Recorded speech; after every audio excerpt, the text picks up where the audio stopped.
ట్రంప్‌కి అయితే ఇప్పుడు కిమ్ భయం పట్టుకున్నట్టుంది. తాజాగా కిమ్‌ని కలుస్తాడట.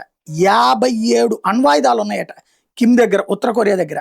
కిమ్ జోంగ్ ఉన్‌తో భేటీ అవుతానని చెప్పి ఇప్పుడు తాజాగా ట్రంప్ ప్రతిపాదిస్తున్నాడు.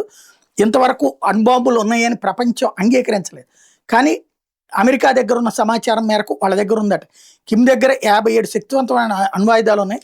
వాళ్ళకి అవి దక్కి ఉండాల్సింది కాదు. నేను అధ్యక్షుడిగా ఉన్నట్టయితే అలా ఎప్పటికీ జరిగేది కాదు. కానీ ఏం చేస్తాం, అతడు వాటిని సంపాదించాడు. కిమ్‌తో నాకు మంచి సంబంధాలు ఉన్నాయి. ఇక ఇరాన్ ఎప్పటికీ అణ్వాయుధాలు దక్కించుకోకుండా అడ్డుకుంటానంటూ చెప్పుకొచ్చాడు. హఠాత్తుగా ట్రంప్ ఉత్తర కొరియా వైపు సానుకూలంగా స్పందిస్తుండటంతో దక్షిణ కొరియా, అమెరికా సంయుక్తంగా చేపట్టాల్సిన యుద్ధ విన్యాసాలు కుదించుకున్నారు. కిమ్‌తో సత్సంబంధాలు పెట్టుకుని తన విదేశాంగ విధానం విజయవంతంగా అని చెప్పుకునేందుకు ఇప్పుడు ట్రంప్ ప్రయత్నిస్తున్నాడు అన్నటువంటి విమర్శలు ఉన్నాయి.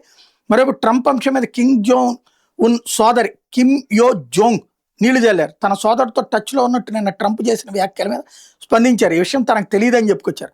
అంతేకాదు దక్షిణ కొరియాతో యుద్ధ విన్యాసాలను కుదించాలన్న ట్రంప్ చర్య మీద వ్యాఖ్యానించడం కూడా అర్థవంతమైంది కాదని చెప్పుకొచ్చారు. ఇరాన్ విషయంలో అమెరికాకి మద్దతుగా నిలవడానికి మిత్రదేశం దక్షిణ కొరియా విముఖత వ్యక్తం చేయడంతో ట్రంప్ ఉత్తర కొరియాతో దాన్ని కవర్ చేసే ప్రయత్నం చేస్తున్నాడు. బట్ ఉత్తర కొరియా ఇరాన్కి ఆయుధాలు పంపిస్తోంది.